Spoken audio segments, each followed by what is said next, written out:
kan, soal matahari kembarnya Prabowo. Perasaan gue nggak enak ini. Bagian ini penulisnya adalah Ini Cicak ya. ya. Jadi silakan Cicak menjelaskan. Skandal Selamat sore Pak Jokowi. Ya. skandal dan juga Ya, jadi intrik, Pram, apa-apa. berdasarkan diskusi kita ya dengan banyak narasumber juga pengamat gitu. Di 100 hari pemerintahan Prabowo ini ternyata Jokowi itu belum bisa melepaskan pengaruhnya.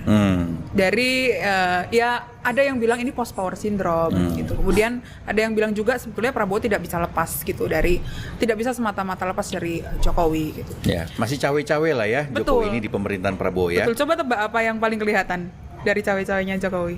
Banyak kayaknya ya. Oh, banyak ya. Terlalu banyak bahkan untuk Iya. disebutkan sepertinya gitu. Oke guys, assalamualaikum warahmatullahi wabarakatuh. Jumpa lagi bersama channel Gambas LJ guys. Ini ada video keren ulasan dari kakak Tempo bocor alus guys. Sangat keren-keren 3 orang ini guys. Menyoroti 100 hari kabinet Prabowo Subianto guys. 4 kaki Prabowo dan cawe-cawe Jokowi dalam pemerintahan. Wow, gimana ini guys? Atau masih ada cawe-cawe kah atau apa? Kita simak ulasannya guys, dan membahas juga tentang orang-orang terdekat Pak Prabowo kita guys. Iya. Tapi Oke. yang paling tampak adalah dia atau Jokowi Presiden ke-7 itu masih bertemu dengan menteri aktif saat ini. Beberapa menteri aktif. Ya, yang dulu pernah menjadi bawahannya. Yang dulu pernah menjadi bawahnya dan sekarang itu istilahnya adalah orang-orang dekat yang jadi menterinya Prabowo. Orang-orang dekat Jokowi yang jadi menterinya Prabowo. Gitu. Salah satu yang baru saja menemui Jokowi adalah Budi Ari, mantan Menteri Komunikasi dan Informatika yang sekarang menjadi Menteri Koperasi. Oke. Apa sebenarnya isi pertemuan Budi Ari dan Jokowi di Solo? Ya, Budi Ari tidak sendiri ya, Pram, ke Solo gitu ya. Dia bersama Bendahara Projo, Panel Barus, dan Jokowi ini mendiskusikan dengan Budi Ari soal approval ratingnya Prabowo. Yang belakangan Litbang Kompas mengeluarkan approval rating 80,9%. Ya itu tingkat kepuasannya kan juga karena banyak banget program populisnya dia ya. Betul ya. Seperti makan bergizi gratis, terus kemudian menunda penerapan PPN 12% dan lain-lain. Ya, dan efek dari pemerintahan sebelumnya sebetulnya yang pemilih Jokowi juga pemilih Prabowo gitu masih efek bulan madu gitu. Masih ada efek bulan madunya gitu, dan Jokowi ini meminta Budi Ari untuk ikut mengawal agar approval rating ini nggak turun. Kenapa? Karena setelah masa bulan madu biasanya approval rating ini turun, Pram. Apalagi 100 hari itu udah banyak blunder tuh. Ya, menteri-menterinya Prabowo gitu ya. Selain itu, Pram, Jokowi itu juga bertanya soal program-program koperasi yang ada di Kementerian Koperasi gitu, dan juga memberikan masukan. Misalnya koperasi diminta untuk mengelola komoditas lokal gitu. Salah satu yang dibahas Jokowi dengan Budi Ari waktu itu adalah rumput laut di NTT gitu. Jokowi ini menurut orang dekatnya akan berbisnis rumput laut nih di NTT gitu. Bisnis rumput laut. Ya. Mau bikin agar-agar habis itu ya. Tuing. Biar lebih lentur Iya. ya. Oke, tapi gue dapat info juga nih bahwa sebenarnya ada pembicaraan lain di situ waktu Budi Ari ketemu dengan Jokowi, karena posisinya adalah Budi Ari ini kemungkinan besar akan di-reshuffle. Ya, betul. Itu dari menteri ya, karena dia tersangkut dengan perkara judi online. Kan mantan anak buahnya waktu dia menjadi Menkominfo itu kan sudah ditetapkan sebagai tersangka karena menerima suap dari bandar judi online gitu kan, dan meloloskan mereka kegiatan mereka di secara daring lah. Dan ini yang kemudian membuat posisi Budi Ari ini agak berat gitu. Dan ini kemudian didiskusikan dengan Jokowi. Iya. Ya nggak?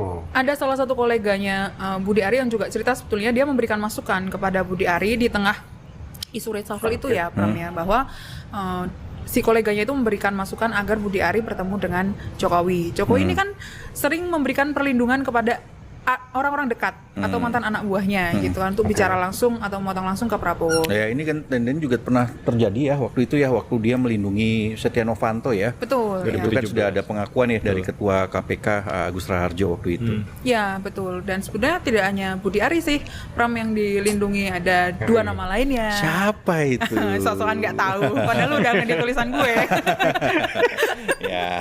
Ya. Jangan buka rahasia lah, Ca. Ya, jadi ada Lebih dari 3 narasumber kita ya di sekitar Koalisi Indonesia Maju itu yang cerita bahwa Jokowi itu mengusulkan agar Prabowo tidak mengganti secara cepat gitu ya Kapolri Listio Sigit Prabowo. Emangnya mau diganti? Ya tentu saja ada rencana pergantian karena bagaimanapun Listio ini kan bukan orangnya Prabowo sebetulnya, betul. Dan setiap presiden itu kan selalu memilih Kapolri yang orangnya gitu kan, seperti Listio ini kan juga dulu orangnya Jokowi sejak dari Solo gitu kan. Nah menurut informasi yang kita peroleh itu Jokowi memberikan masukan supaya paling tidak setahun jangan diganti dulu lah Kapolri ini. Itu pun Prabowo juga sebetulnya yang memilih Listio. Kenapa? Karena Listio ini kan banyak membantu juga waktu pemilihan presiden kemarin, gitu kan. Memenangkan Prabowo. Ya kita tahu waktu itu dan sudah pernah kita tulis juga di Tempo gitu ya, bahwa Coklat ini atau polisi ini memang bergerak untuk memenangkan Prabowo Gibran. Iya betul. Bukan hanya di Pilpres loh. Bukan hanya di Pilpres, tapi juga di Pilkada gitu kan. Dan inilah kemudian semacam balas jasa lah terhadap Listio Sigit yang telah membantu pemenangan Prabowo. Nah, Listio Sigit ini baru pensiun 2027. Masih panjang. Tapi menurut orang dekatnya sebetulnya Listio mau sampai 2027 saja karena dia sadar diri kan dia bukan orangnya Prabowo gitu. Tapi 2027 juga kelamaan lah. Karena kan sudah berapa lama dia memimpin. Iya, kalau dia sampai 2027 berarti menjadi Kapolri terlama itu, Bram. Ya kalau kinerjanya bagus ya silahkanlah dipertahankan. Oke, Listio Sigit Prabowo ini dilindungi oleh Jokowi gitu ya. Siapa lagi yang dilindungi? Selain dia, Erick Thohir, temannya Cica, teman baikmu. Tapi nanti detailnya di majalah Tempo aja lah ya, Pram ya. Kan lo yang edit juga nanti ya. Kaitannya dengan Danantara, lembaga pengelola investasi yang membawahi 12 kementerian beraset lebih dari 9.000 triliun. Wow. Ya teman-teman detailnya bisa kalian baca nanti di majalah Tempo gitu ya. Karena akan ada banyak lagi nih yang muncul nanti di majalah Tempo. Ya soal perannya Hasyim Joyo Hadikusumo itu juga akan dibahas di Des Lingkungan ya. Terus juga ya Kapolri secara khusus itu juga akan masuk dibahas di Des Hukum gitu. Dan lain-lain banyaklah yang akan ditulis gitu ya. Jadi intinya pada edisi 100 hari Prabowo ini kita benar-benar menguliti. Dan cerita Jokowi juga masih banyak. Gitu. Oke. Terakhir Pram, sikap Tempo sendiri terkait 100 hari Prabowo ini seperti apa Pram?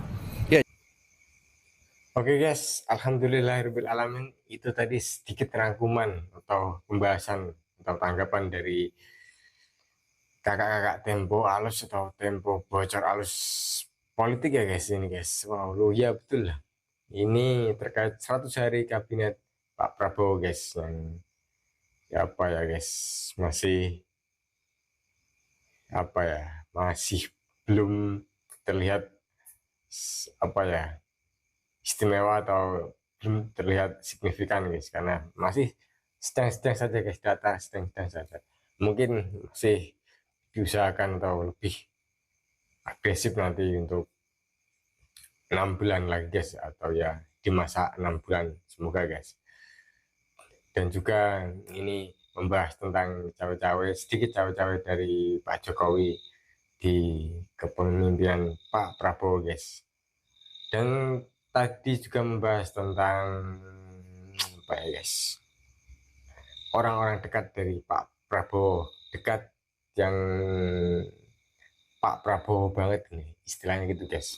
Satu ada Mayor tadi guys yang sangat full dekat atau istilahnya tangan kanannya Pak Prabowo atau orang nomor 2 ya guys dari Pak Prabowo, karena mampu atau menjembatani orang-orang yang mau berkomunikasi dengan Pak Prabowo, bahkan sampai keluarganya pun kalau mau berkomunikasi dengan Pak Prabowo harus lewat Mayor tadi guys, karena Pak Prabowo tidak memegang HP lah istilah itu. Oke, semoga pembahasan tadi bisa menambah ilmu, juga menjadi bisa referensi untuk rakyat Indonesia menjadi kritis atau lebih apa guys. Semoga sukses untuk pemerintahan Pak Prabowo guys, mensejahterakan rakyat Indonesia. Wassalamualaikum warahmatullahi wabarakatuh.